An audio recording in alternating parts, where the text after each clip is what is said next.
anos sobre prevenção do uso e abuso de álcool e outras drogas, que tem como tema Educação e Prevenção das Drogas nas Escolas e na Sociedade. Hoje, o painel é sobre repressão ao crime do tráfico de drogas e a importância da aplicação do método de justiça restaurativa. Como painelistas, teremos a juíza de direito, titular da primeira vara criminal da comarca de Cachoeira do Sul, doutora Rosuíta Mas, o promotor de justiça, titular da primeira promotoria criminal na comarca, doutor Fabrício Gustavo Alegretti, e o delegado de Polícia Civil, doutor Rodrigo Marcarte da Silveira. Inicialmente, o nosso agradecimento aos painelistas, que enriquecem o seminário com seu conhecimento e experiência. Dr. Fabrício, integrante de uma das instituições mais importantes da sociedade, o Ministério Público, que aqui em Cachoeira do Sul sempre contou com profissionais altamente qualificados e comprometidos. Muito obrigado pela participação, doutor. Dr. Rodrigo, delegado de polícia dessa referência de segurança pública no Brasil, que é a Polícia Civil Gaúcha. Igualmente, Cachoeira do Sul sempre esteve na vanguarda no setor de segurança pública pela capacidade e comprometimento dos policiais que aqui atuam. Obrigado, doutor. Doutora Rosuíta, destacada juíza de direito, por quem tenho a maior admiração e respeito, e, acima de tudo, presente nas questões sociais. A doutora Rosuíta, com quem há muitos anos tenho contato profissional, posso chamá-la de amiga, me alegrou com seu sim para ser panelista nesta noite, e lembro, doutora, das suas primeiras palavras como resposta. Que legal esse convite. Pois é assim, com o coração eivado de gratidão, que vamos dar início ao nosso painel, que sem qualquer margem de erro, afirmo que ao final, quem tiver o privilégio de assistir irá exclamar: que legal esse painel.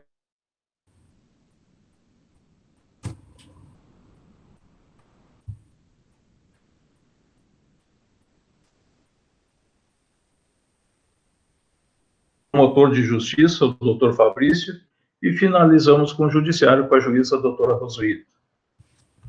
Doutor Rodrigo, com a palavra. Obrigado. Bom, boa noite a todos que nos ouvem, boa noite a todos os participantes. Quero começar agradecendo o convite também para essa explanação nessa noite. Tá? Embora a fala não seja uma das minhas maiores habilidades, esse tema é muito importante. Tá? A educação e prevenção de drogas é uma coisa que... E a repressão, né, que é a área que eu trabalho, uma coisa que me angustia, que eu vejo e trabalho nisso todos os dias, o dia todo, praticamente, né. Então, a importância desse tema, né, posso passar a falar rapidamente nisso, porque todos vão concordar, né, que a prevenção, né, é fundamental para a saúde, tanto individual quanto para a saúde pública, e, em consequência, também ajuda-nos a nós, que atuamos na ponta da repressão ao tráfico de drogas, né, o nosso caso. Tá?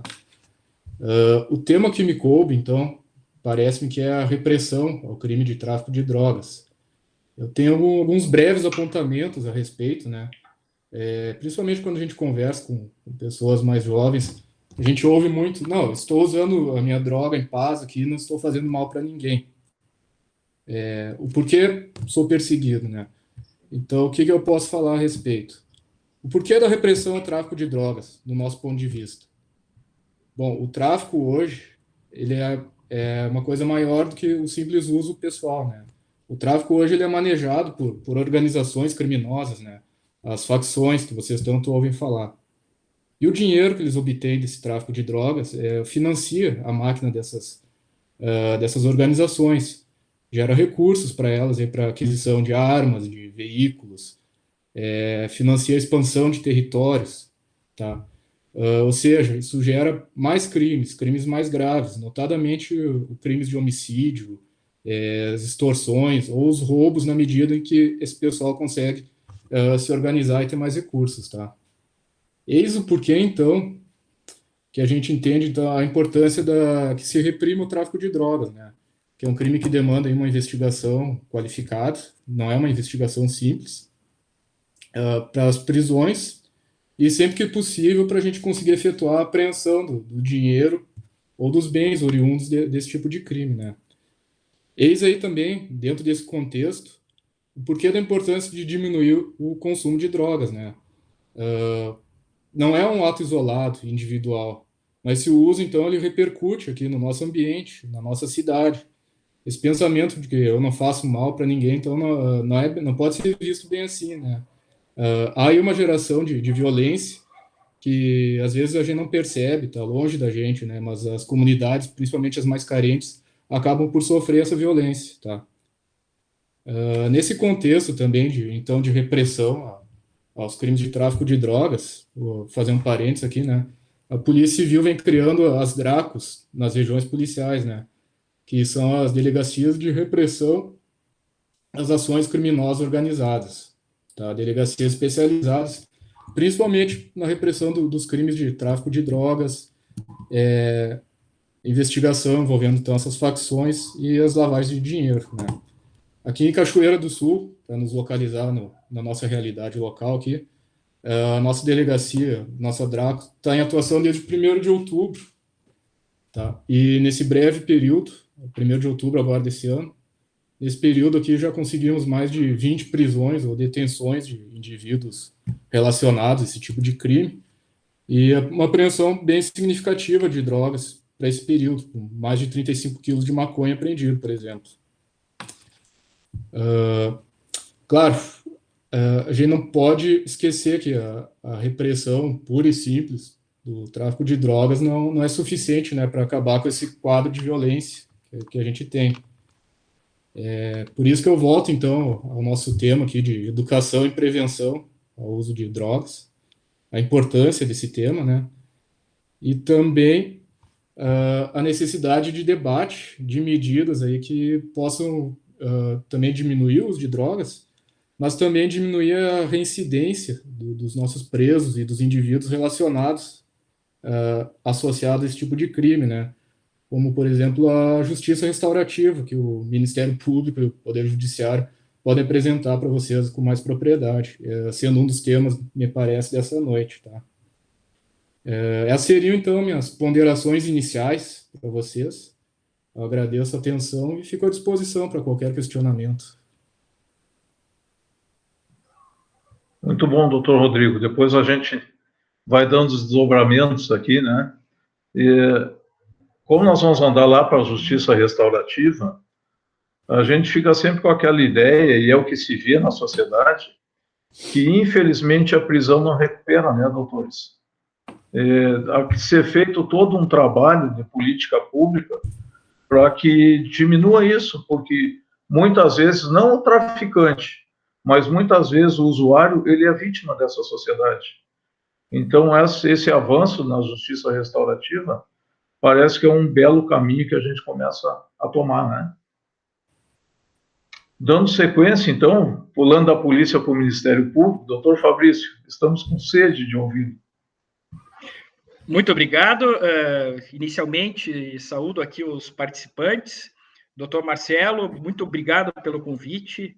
Também, quando recebi, fiquei muito honrado e prontamente também aceitei de participar, né, de um evento tão grandioso e tão importante para a nossa sociedade. Então, agradeço, né, imensamente, também em nome do Ministério Público, né, saúdo aqui a OAB de Cachoeira do Sul, e também a todos os advogados. Também uma satisfação em vê-lo aqui, né, nesta live, né, companheiro também de batalha, aí, de luta, né, contra o crime, né, a Delegacia de Polícia Civil, ela tem uma parceria importante e fundamental, né, no combate ao crime com o Ministério Público, há um diálogo permanente, uma troca de informações permanente, a fim de que depois, lá na ponta, né, aquele que comete o crime depois venha sofrer a sanção que lhe cabe. Doutora Rosvita, também é uma honra estar aqui também na presença de Vossa Excelência, né? Diariamente, né, nos encontramos nas salas de audiência virtual, dentro do fórum, né, nos computadores. Então, a gente acaba também criando, né, e tendo esse convívio, né, por conta também dos processos, e também quero aqui externar minha admiração profunda, né, por Vossa Excelência, enfim, tudo que eu já, enfim, passei e vivi aqui até o momento, né, cheguei aqui em março na comarca, e eu tenho a agradecer também a compreensão, a consideração, também o reconhecimento, né, que a senhora tem com a instituição do Ministério Público aqui na comarca de Cachoeiro do Sul.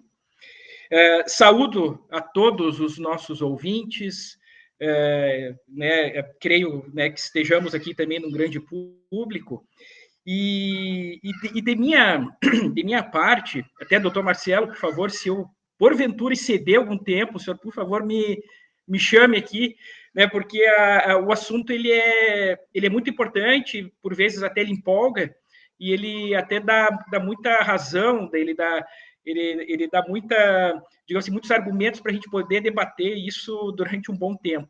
Mas pretendo ser muito breve e trazer alguns pontos de vista bem específicos, até com base na experiência prática também que a gente tem também nessa caminhada, a minha pessoal, né, já estou há 21 anos, né, de Ministério Público e sempre na área criminal, então a gente tem uma bagagem, assim, um pouquinho considerável, né, digamos assim, nessa seara, né, do direito penal. O primeiro ponto que eu quero trazer aqui, e considerando também que boa parte dos nossos ouvintes são adolescentes, estudantes, eu quero aqui falar digamos assim, desconstruir uma espécie de mito, né, que existe entre os adolescentes, de que aquele adolescente que comete um ato infracional, depois, quando completa 18 anos, a folha de antecedentes, a ficha de antecedentes é zerada e não dá nada, né? Dá sim, né? E a folha, e digamos assim, os antecedentes de atos infracionais, eles depois poderão ser usados sim na vida adulta. Onde é que eu quero chegar? Eu já tive a oportunidade também de falar para estudantes em escolas, na época que eu fui promotor de justiça em Marau, e eu sempre dizia nas minhas palestras que, às vezes, aquele cigarrinho de maconha que o adolescente compra para uso pessoal, ele leva, né, a uma espiral de outros crimes. E aquele cigarrinho de maconha lá no início, que o primeiro que o adolescente vem a comprar, depois isso acaba trazendo sérias consequências para ele, né? Porque a compra de um cigarro de maconha, muitas vezes, né, ela acaba resultando na prática no início de pequenos delitos, pequenos furtos, pequenos ataques ao patrimônio, e geralmente começa dentro da própria família, né? A família, num primeiro momento, ela é a penalizada por aquele comportamento do adolescente que, pensando, né, até como o delegado Rodrigo falou, né, tô aqui consumindo a minha droga em paz. Não é isso, né? Nunca, aliás, na nossa experiência, né, de vida forense, enfim, na área criminal, nunca se viu algo desse tipo. O adolescente compra o cigarro, comete um pequeno delito e depois ele vai atrás de mais drogas e depois ele acaba envolvido num esquema de crimes mais graves. Então, num primeiro momento, aquele cigarrinho de maconha que parecia ser inocente, ele acaba, eu até arrisco dizer 100% dos casos, gerando outras consequências sérias, né, levando e afundando aquele adolescente no mundo do ato infracional, né, tecnicamente falando, mas a gente está diante também de crimes, né, que são cometidos e acabam afetando diretamente a sociedade. E eu digo isso também porque até eu hoje aqui eu não tive a oportunidade de preparar, mas também nessas palestras que eu fazia também para os adolescentes nas escolas, eu até mostrava um precedente do Superior Tribunal de Justiça, nossa corte, que dita, né, as leis federais, que diz que a prática do ato infracional ela pode ser levada em conta depois para que a justiça decrete a prisão preventiva daquele adolescente quando ele se tornar adulto. Então, aquele mito, né, de que a folha de antecedentes ela é zerada, isso não existe. Né? O judiciário, o Ministério Público, no combate ao crime, havendo, né, fundamentos, havendo justa causa para isso, sempre vai poder buscar esse histórico, né, daquela pessoa adulta, o histórico dele enquanto adolescente, para justificar a adoção de medidas mais rigorosas, né, para combater um crime que, porventura, aquele adolescente, quando adulto, vem a cometer. Né? E uma dessas possibilidades, como eu disse aqui, é a possibilidade de decretação de prisão preventiva do adulto fundada em antecedentes por ato infracional. Tá? Isso é bastante importante. E também digo aqui, e aproveitando que estamos também diante de uma plateia de estudantes, aquele adolescente que também continua a pensar que o cigarrinho de maconha não dá nada, essa incursão dele, né, nesse ato infracional, né, da posse de drogas para consumo próprio, isso depois pode gerar consequências até mesmo na hora da justiça aplicar a sanção para ele dentro de um processo de apuração de ato infracional, porque um dos vetores, né, um dos aspectos que a justiça leva em conta, né, dentro do processo para aplicar uma sanção ao adolescente é a sua conduta social. Né? Então, esse envolvimento dele com pequenos delitos, com cigarrinho de maconha, às vezes o cigarrinho de maconha em companhia de outras pessoas, isso pode sim gerar um acréscimo numa sanção que poderá vir a ser imposta àquele adolescente praticante de ato infracional. Então, isso eu faço esse primeiro ponto, né? Pontuo esse primeiro contexto aqui que eu entendo como de fundamental importância até para desconstruir esse mito do zerar os antecedentes. Fiz 18 anos, agora estou liberado para cometer crimes agora como adulto. Não é assim. Né? Esse histórico sempre vai poder ser invocado pela justiça no momento de se aplicar uma sanção. O segundo aspecto, né, que eu trago aqui, acho também baseado, né, também na nossa experiência, aproveitando também o gancho do delegado Rodrigo, eu acho que cada vez mais, né, a justiça e os órgãos, né, como a Polícia Civil, o Ministério Público, estão focados na repressão contra o tráfico de drogas, justamente para reprimir, atacar o patrimônio do traficante. Hoje em dia, a legislação ela permite uma série de tomada de medidas, né, para inviabilizar o patrimônio, especialmente das grandes organizações criminosas, e isso acaba, de certo modo, pondo em xeque, em algumas situações, o esquema de tráfico que, porventura, venha a ser constatado numa determinada comunidade ou numa determinada região. Isso tem tido os bons resultados, as apreensões têm sido bastante relevantes, acho que a gente pode até se basear aí também nas notícias que saem na imprensa, e especialmente até, me valendo como exemplo, as próprias apreensões que têm sido feitas também pela Polícia Rodoviária Federal, né, que também são apreensões de grande quantidade que são noticiadas aí praticamente semanalmente, né, na imprensa. Então, isso tem sido muito importante também no combate aos crimes de tráfico de drogas. Até faço também, digamos, esse relato, também baseado um pouco na experiência prática. Antes de vir a Cachoeira, eu estava em São Borja, e lá tínhamos uma atuação muito, digamos assim, combinada, muito ligada entre todos os órgãos de repressão, em especial a Polícia Federal também, a Polícia Rodoviária Federal e a Polícia Civil. Então, as apreensões que tinham na fronteira, através também de uma atividade muito intensa de inteligência, sempre foram muito relevantes e sempre foram um grande golpe, né, contra o tráfico de drogas na região. E aproveitando também esse contexto também abordado aqui, Eu posso lançar aqui digamos assim, um ponto polêmico, né, que também, doutor Marcelo, renderia aqui, eu acho que uma noite, no mínimo, uma noite inteira de debate só sobre isso. Mas então alguém poderia perguntar o seguinte: mas então uma saída não seria descriminalizar o uso, né, de drogas, né, como se tem, enfim, surgido aí, né, em debates na sociedade, inclusive dentro do Congresso Nacional, inclusive também pelo Supremo Tribunal Federal também, que está analisando essa questão, né? Então, a solução não seria tornar o uso de droga pessoal, dizer, agora vamos deixar de ser isso crime, vamos dizer que é um fato atípico. Eu creio que não, doutor Marcelo e demais debatedores.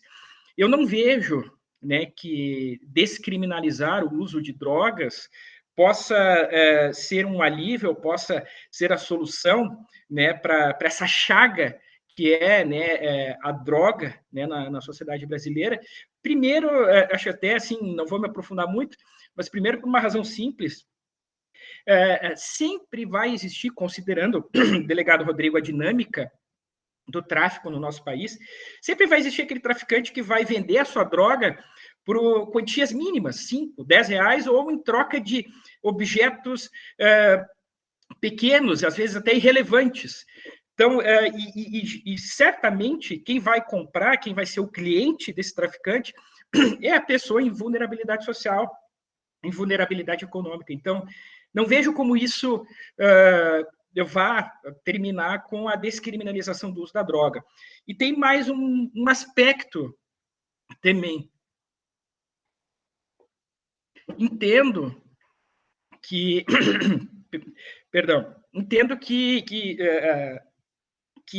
a descriminalização do uso da droga, ela não vai terminar com a espiral de violência que costuma, né, que vem sempre em consequência do uso da droga. Então, basta atentar aqui como exemplo as situações envolvendo violência doméstica, familiar contra a mulher. Muitas vezes, a violência contra a mulher, ela vem, às vezes, do filho ou do marido que consome drogas, que é viciado em drogas, enfim. Isso não vai terminar, né? Isso só vai terminar a partir, como o doutor Marcelo disse aqui antes, com a fomentação de políticas públicas visando, primeiramente, né, o tratamento daquela pessoa que está no vício, né, e também a compreensão dessas situações todas pelo Poder Judiciário, pela Justiça, e talvez aí a doutora Rosita depois vai abordar melhor o tema, através da Justiça Restaurativa. Acho que isso é muito importante. A Justiça, até no âmbito também da lei violência, da lei de Maria da Penha, em algumas situações, ela faz encaminhamentos daquele agressor que assume o vício, encaminhamentos ao CAPS, ao CAPSI, enfim, para fins de acompanhamento e para fins de tratamento, a fim de se romper com aquele ciclo de violência que está ali dentro da família. Enfim, nobres debatedores, nobres colegas, né, de painel aqui nesta noite, acho que em linhas gerais, né, dentro da visão do Ministério Público, né, da minha visão também pessoal, posso fazer essas afirmações, assim, considerando, repito, né, a experiência prática, que a gente já vem já de alguns anos de estrada, e eu acho que temos que, sim, que pensar, e mais, doutor Marcelo, e aqui também saúdo, né, esse espaço aqui, acho que temos que pensar principalmente no âmbito da comunidade, né, no âmbito da nossa realidade aqui de Cachoeira do Sul, compreender, né, o número de ocorrências, compreender a natureza das ocorrências, compreender onde é que o tráfico de drogas, o consumo de drogas está interferindo, né, tá ocasionando mais danos, né, dentro da sociedade, se é na escola A, se é na escola B, se é lá no bairro X, no bairro Y. Isso é importante. É importante a gente fazer um trabalho de mapeamento, e é também importante ter um trabalho de proximidade com as comunidades de bairro, para que a gente possa entender essa dinâmica toda que existe por detrás do tráfico de drogas.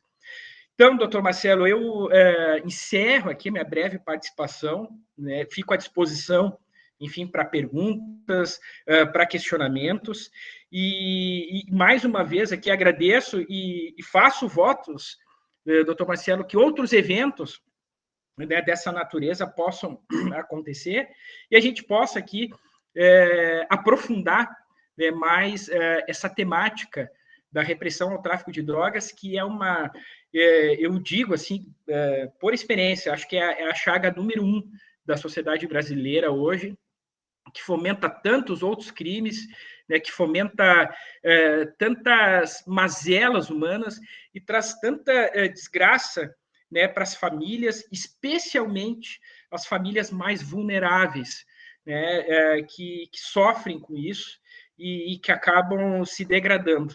Então, a gente precisa ter essa compreensão, essa dinâmica, e os poderes públicos, né, de cada município tem que olhar para isso de forma muito atenta, muito cautelosa, e obviamente, sem descurar da necessária repressão, né, da necessária repressão, eu até diria assim, com força, a fim de que aquele traficante que está lá vendendo a sua droga, mesmo em pequenas quantidades ou em pequenos valores, aquele traficante que vende maior, sim, da lei penal que hoje temos no nosso país. Agradeço, devolvo a palavra aqui ao doutor Marcelo, né, agradeço a participação e estou à disposição. Muito obrigado. Obrigado por aqui a sua participação. Não pense que nós precisamos ouvir muito ainda.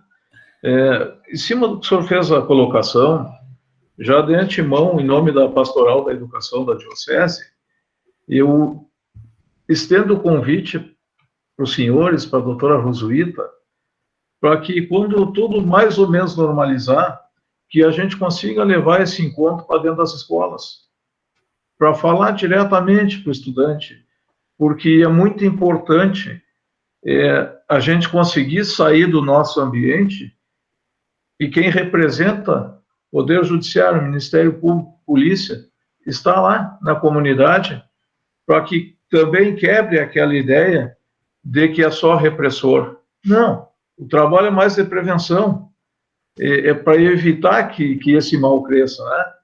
Então, desde já fica aqui o convite e, como a doutora Rosuíta disse, alegria, né, doutora Rosuíta, pelo convite lá no início, então já me dou o direito. Certo. Trancou aqui, posso... isso. Estamos lhe ouvindo agora. Tá. Antes dele passar, doutora Rosuíta, eu queria só fazer uma colocação que eu recebi aqui para o doutor Rodrigo. Doutor Rodrigo, eu recebo de quem está assistindo a live, o painel, e não parte de mim, mas eu vou lhe passar aqui a pergunta que eu recebi. Eu sei que o trabalho é brilhante da polícia, mas eu recebi uma pergunta aqui. Por que quando a gente lê no noticiário local a apreensão ou prisão de um traficante, ele sempre parece ser uma pessoa financeiramente pobre? Ou ele é preso com uma bicicleta, com uma moto, com pouca quantidade de dinheiro, e nunca se vê um traficante, expressão aqui, graúdo em Cachoeira? Bom, a gente trabalha dentro da nossa realidade de Cachoeira do Sul, né? Os traficantes maiores de Cachoeira do Sul já se encontram presos, tá?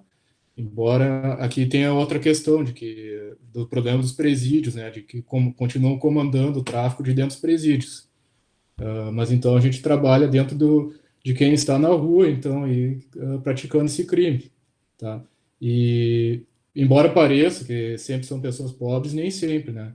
Tivemos aqui há não muito tempo prisões de pessoas de classe média com droga sintética, por exemplo, tá? Então, não corresponde à realidade, né? Embora possa parecer que sempre se trata de pessoa mais humilde, tá? Vou aproveitar o espaço para fazer também uma colocação, doutor Marcelo, se me permitir. puxando o assunto de antes, de levar esse tema às escolas, né? Que a Polícia Civil tem um programa que é implementado, inclusive aqui em Cachoeira do Sul, que se chama o Papo de Responsa, tá? Aproveitar para informar, assim, as escolas, as administrações das escolas, que quem tiver interesse pode contatar a nossa delegacia regional. Temos uma equipe especializada para tratar desse assunto, junto a alunos e aos professores também. Perfeito. Vamos utilizar todos os espaços possíveis, né? Doutora Rosuíta, por favor. Certo, doutor Marcelo, então eu inicio agradecendo o convite, que foi fiquei muito feliz em receber o convite, como eu externei para o senhor naquele momento, e com isso também dou boa noite aos painelistas que estão aqui comigo, e já vou adentrando na nossa questão e dizendo por que eu fico feliz de ser chamada para conversar sobre esses temas, porque tem muita gente que acha que se a gente não falar num problema, ele não existe. Então, a gente joga ele para lá, para baixo do tapete, porque a gente não está falando nele. Então, está errado, porque o problema está lá e ele só vai avolumar o tapete e daqui a pouco ele está saindo de dentro do tapete, né?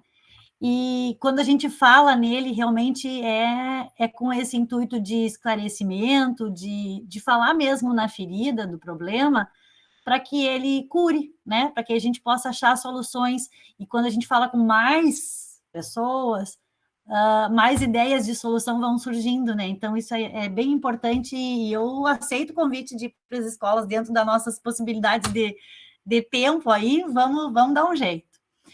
Bom, já ouvimos o delegado falando da repressão e também, assim, do Ministério Público, e aí agora eu, como membro do Poder Judiciário, quero trazer para vocês essa nova visão que está surgindo aí, chamada justiça restaurativa, né?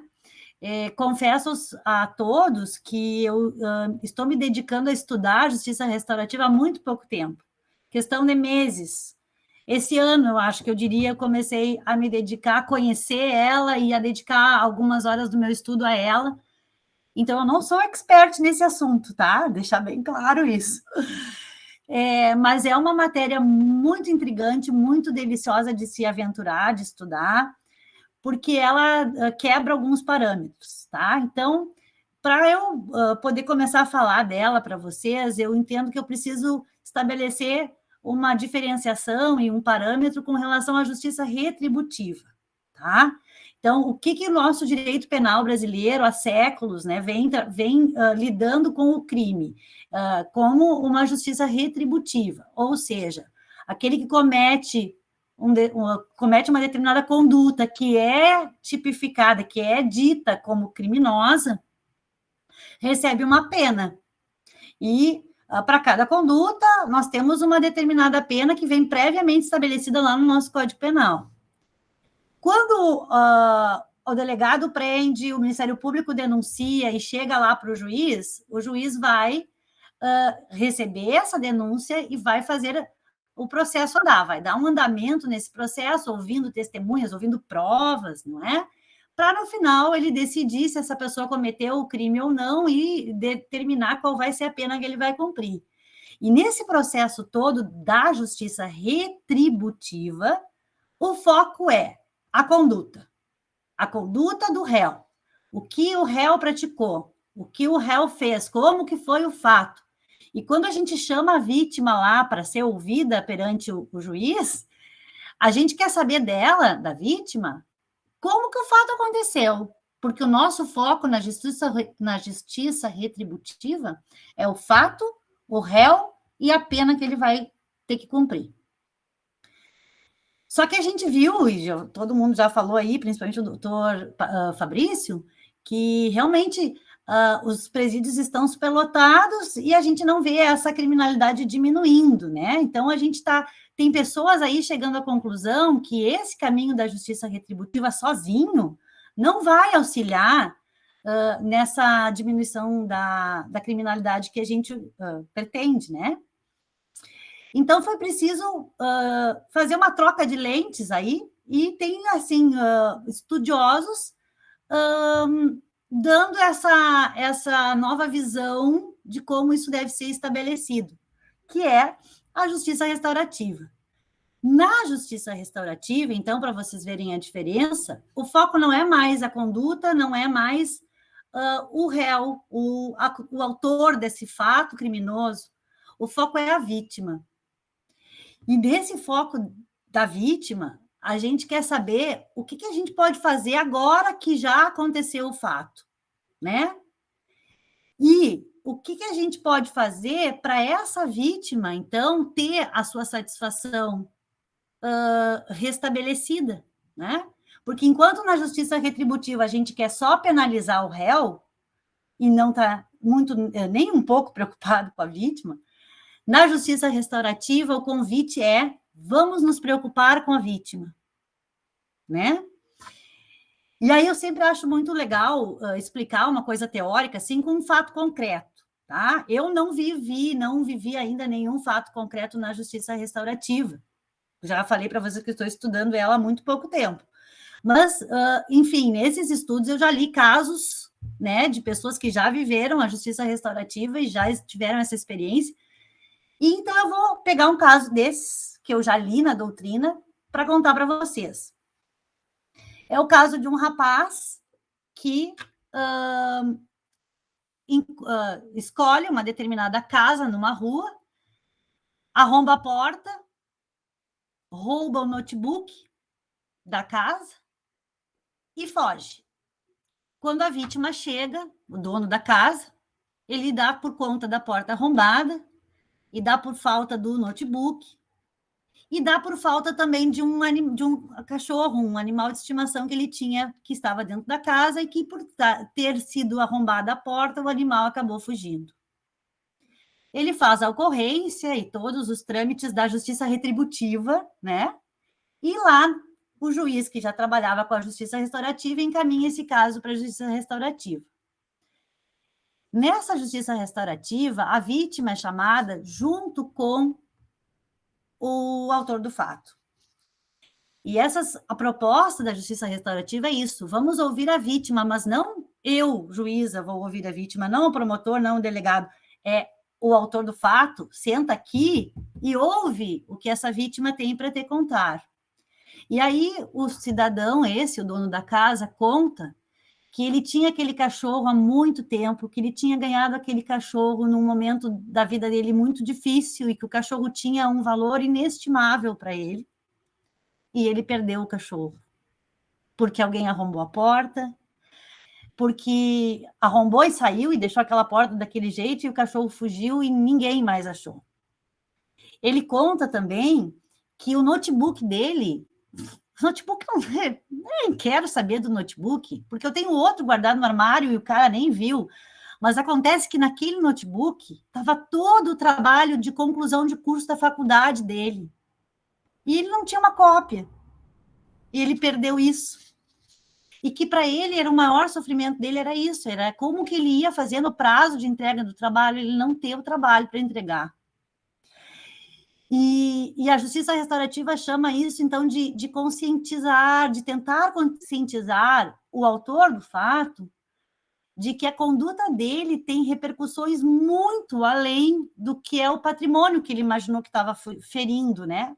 Ele imaginou que ele ia pegar um notebook e que pronto, a pessoa só ia ficar sem o notebook. Não, a pessoa teve problemas muito maiores, muito além do que simplesmente o patrimônio, que lá no Código Penal, na justiça retributiva, é só com isso que a gente está preocupado, com o crime contra o patrimônio, nesse caso aqui.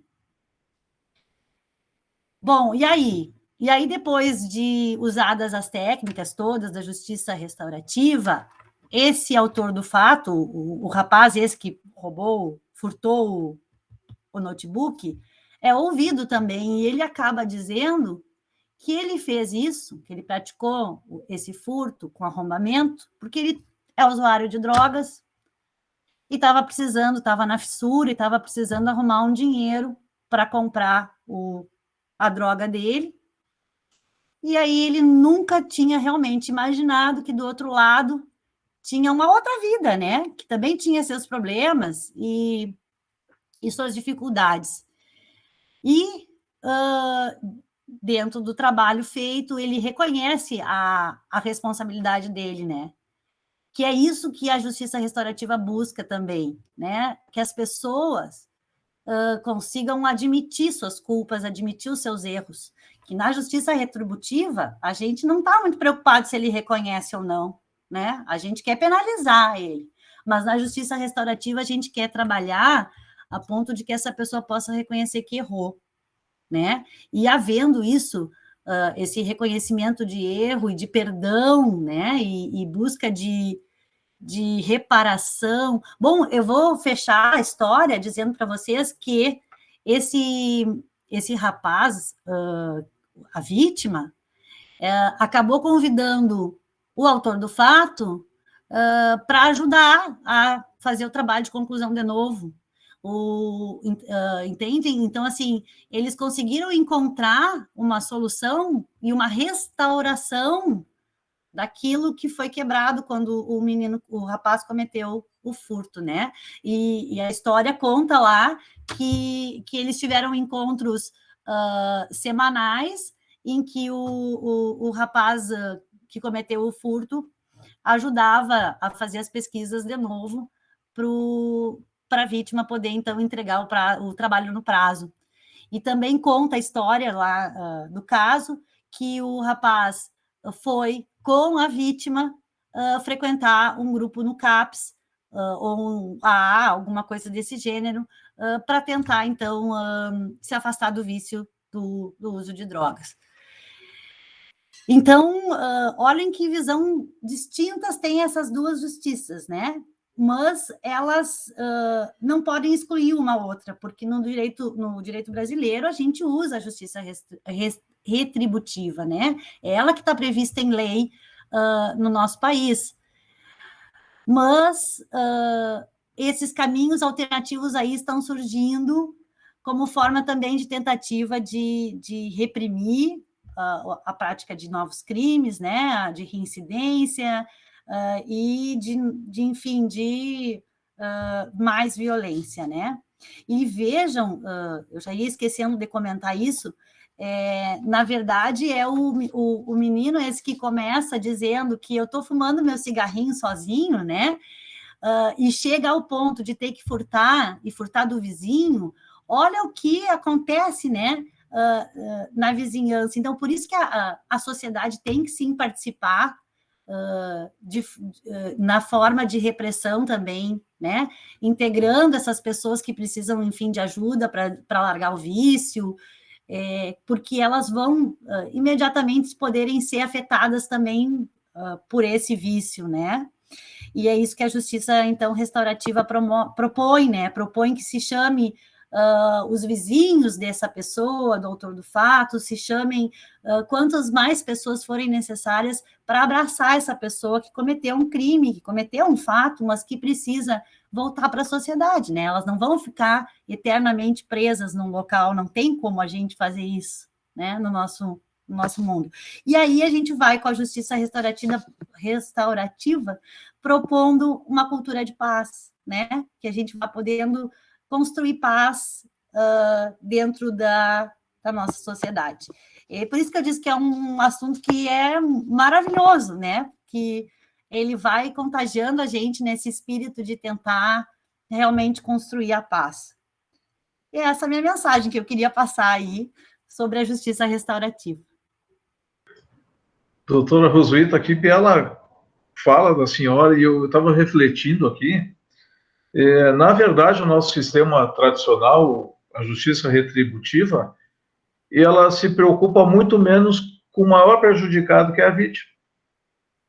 Ela só foca no autor, ela esquece o binômio autor do fato e vítima, né? Ela punido está satisfeito, mas quem sofreu a consequência, ela não é vista.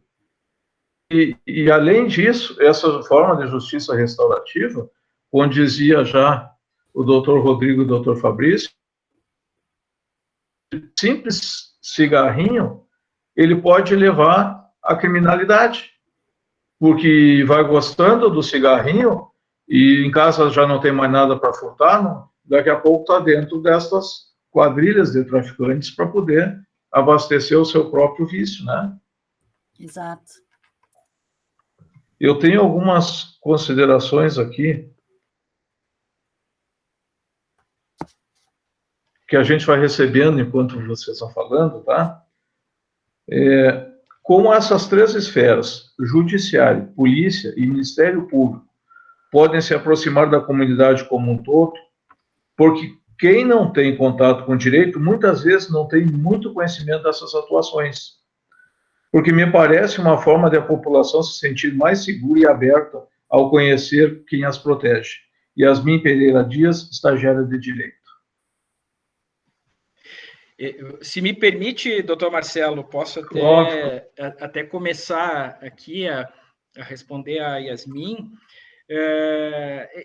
Acho que é muito importante, né, essas instituições, né, as nossas instituições aqui, Ministério Público, Polícia Civil, Poder Judiciário, se fazerem ser vistas, né, nas comunidades e para as comunidades, participando, enfim, de debates, de palestras, né, se propondo, né, a ir até as escolas, né, a dialogar com os alunos, com os professores.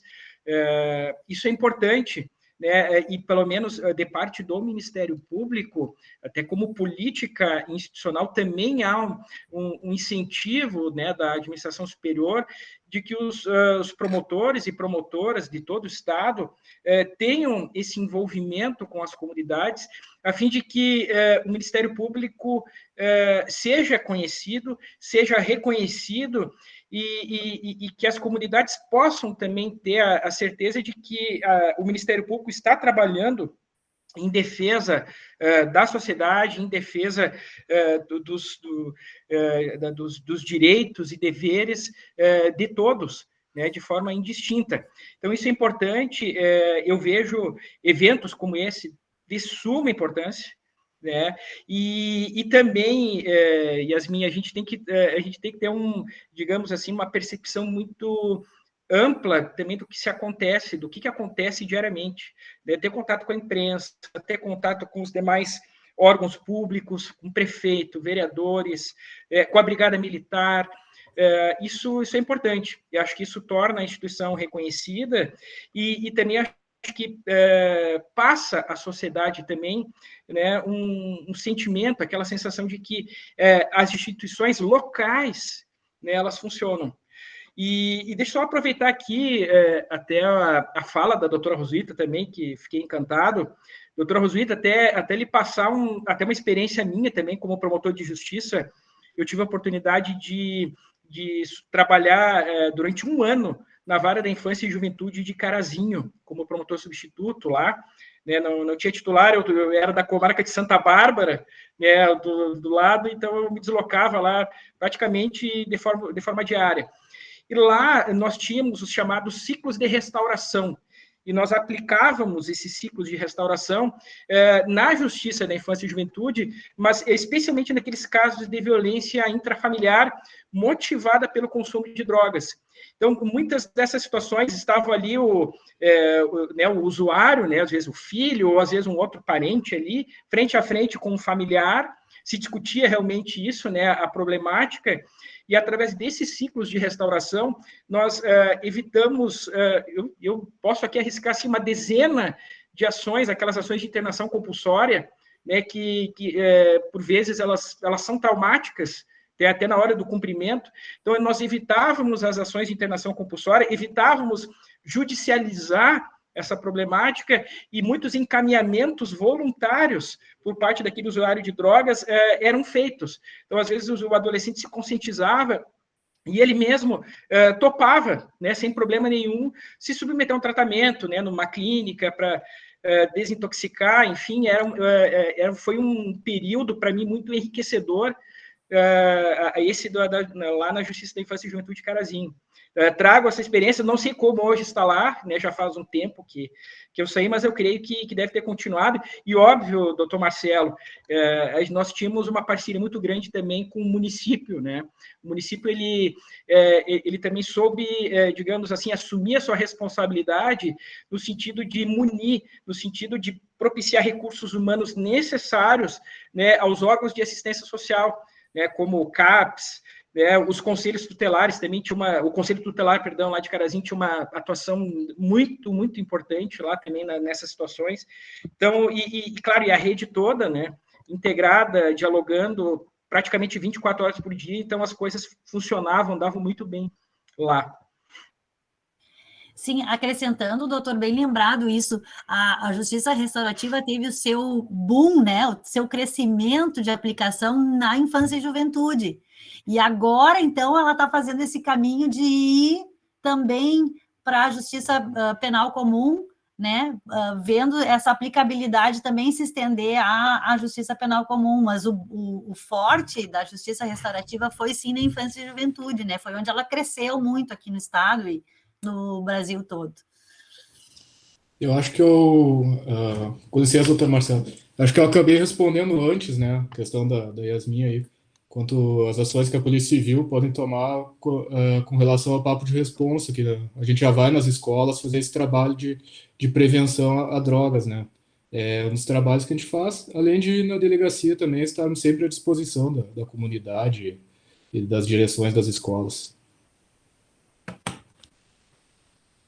Que bom a gente poder divulgar esse trabalho, né? Para a sociedade tomar conhecimento disso. Foi feito também pela Pastoral da Educação um seminário sobre suicídio, que infelizmente muitos jovens, né, cometem. E aqui já pedindo o auxílio de vocês, com a força que tem o Poder Judiciário, o Ministério Público, a Polícia Civil. A ideia da Pastoral, agora que o doutor Fabrício falou que tinha o apoio do município, e me parece que muitas vezes as políticas públicas falham nesses aspectos, por várias razões. E nós chegamos a conversar e concluímos naquela oportunidade que falta ambiente, faltam espaços nas escolas para que os alunos consigam conversar com seus professores a respeito. Não tem uma sala apropriada, muitas vezes é no corredor, na frente dos coleguinhas, e o mínimo que a gente consiga um espaço para esse tipo de diálogo.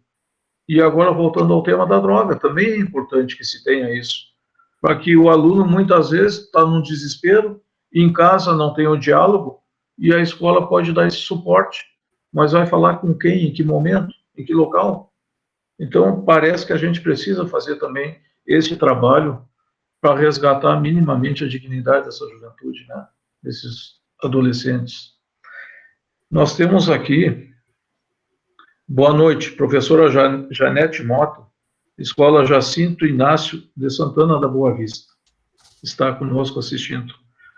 Boa noite, Ângela Maria Correia Ferreira, Escola Dora Abreu, Cachoeira do Sul. Temos mais aqui. Temos 3 escolas nos acompanhando e outras 2 escolas estaduais já pediram o link para trabalhar o painel amanhã de manhã. Olha. Como isso vai se multiplicando, né? Diácono Carlinhos.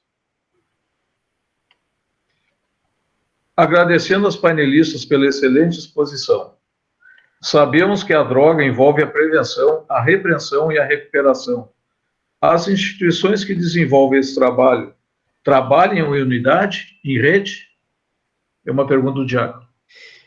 Me permitem a doutora Rosuíta, ao doutor Rodrigo, elas têm que trabalhar em rede, necessariamente. Né? A experiência do Ministério Público é justamente fomentar, integrar e aperfeiçoar o trabalho em rede de todas as instituições.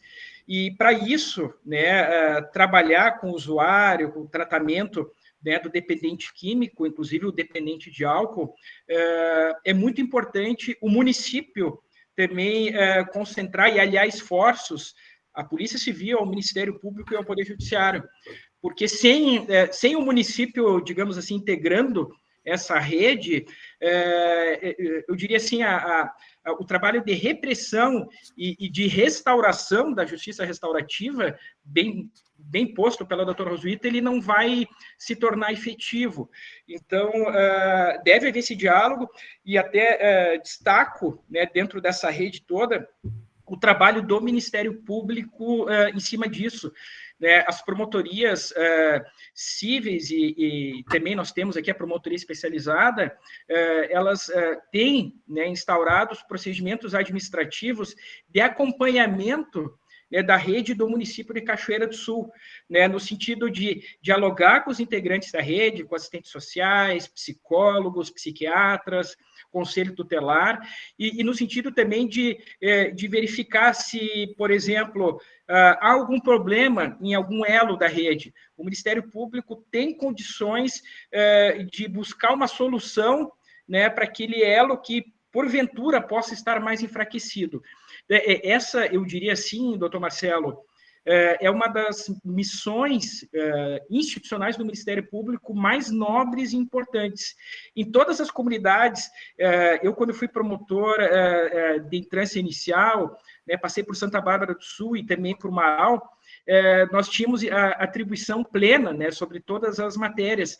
E eu diria assim que, para mim, né, foi uma, digamos assim, uma das atuações que mais me realizou como promotor de justiça, porque isso acaba levando o Ministério Público de forma muito próxima da comunidade e de toda essa cadeia, né, de pessoas que estão concentradas visando entender a problemática e visando também buscar a solução através do diálogo. E isso é muito importante, também aproveitando a pergunta, isso acaba também dando ensejo, digamos assim, a uma aparição, a uma presença muito maior também da rede nas escolas e também naquelas comunidades mais vulneráveis. Então, é necessário, é fundamental, é de suma importância o trabalho em rede nessa temática da prevenção e do tratamento ao uso de drogas.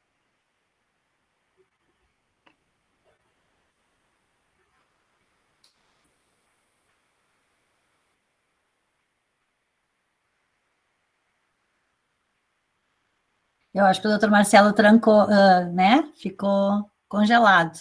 Eu creio que sim.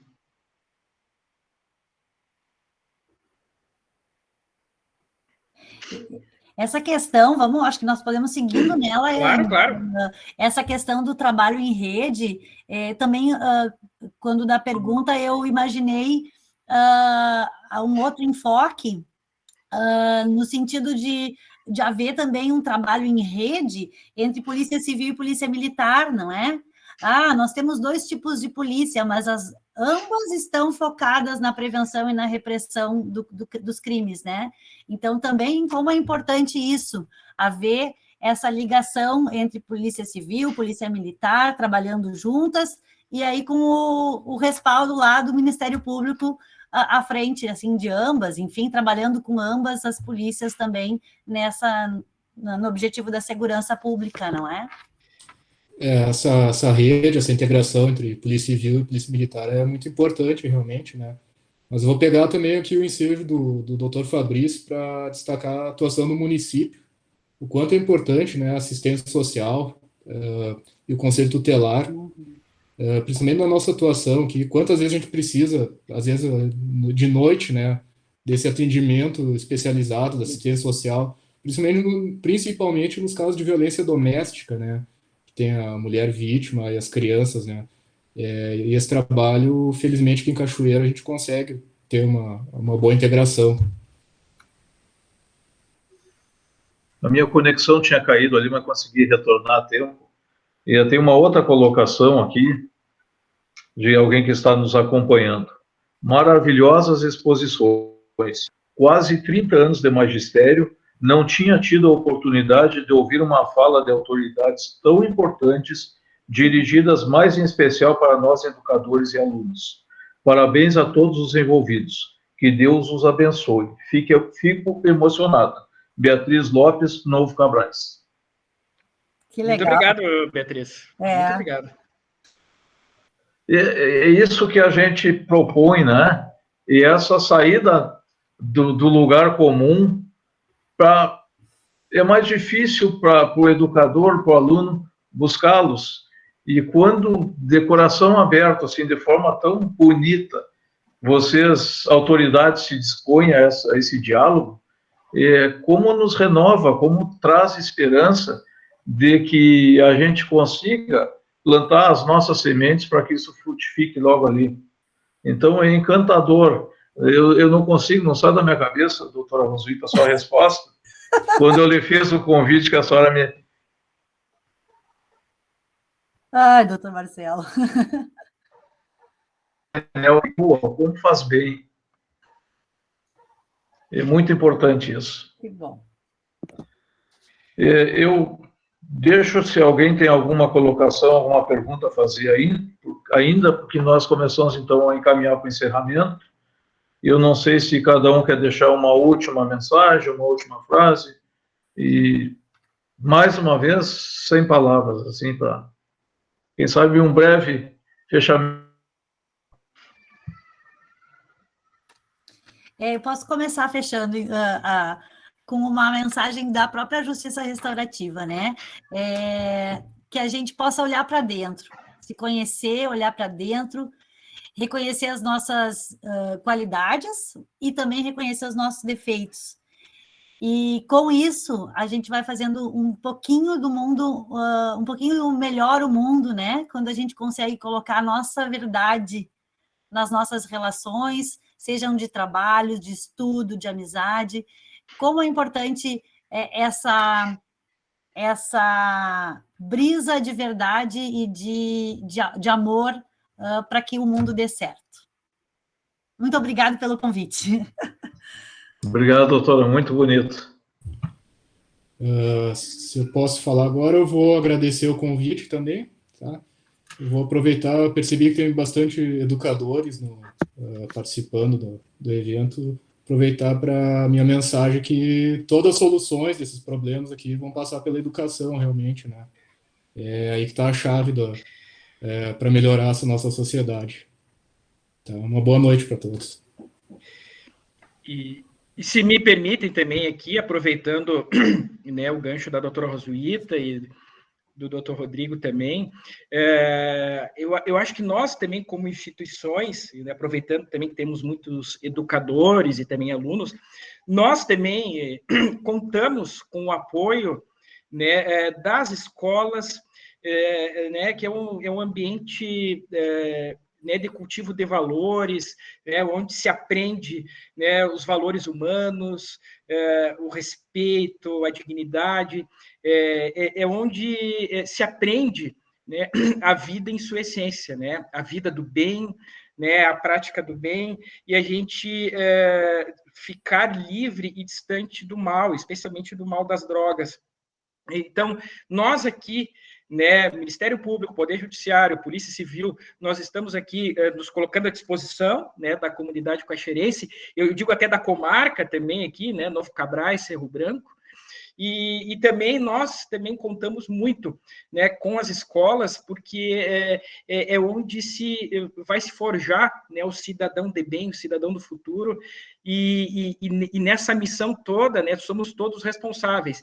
Então, contem conosco, né, as escolas, e nós também desejamos muito contar com vocês e para que também as nossas atividades, para que nós possamos desenvolver as nossas atividades dentro das nossas esferas com a compreensão mais adequada, mais perfeita e mais próxima e vinculada da realidade local.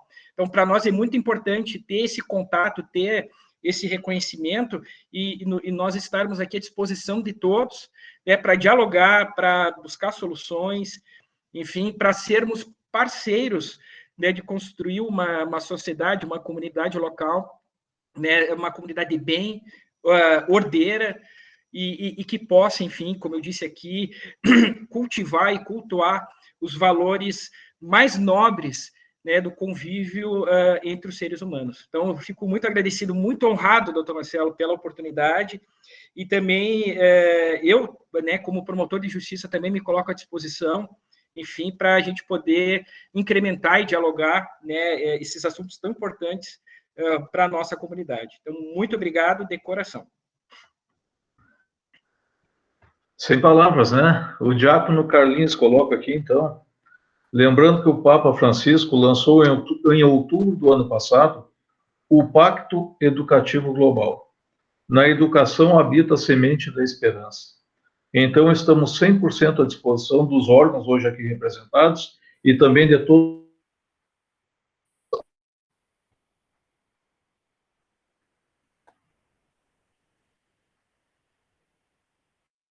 E, sem dúvida, a educação e o amor vão fazer o nosso mundo melhor.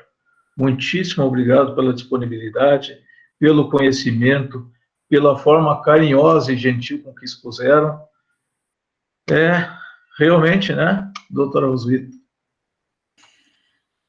Que legal foi esse painel. Muito obrigado pela participação de todos os que assistiram, e a live fica à disposição para quem quiser trabalhar com ela posteriormente. Boa noite a todos. Boa noite. Boa noite a todos. Boa noite.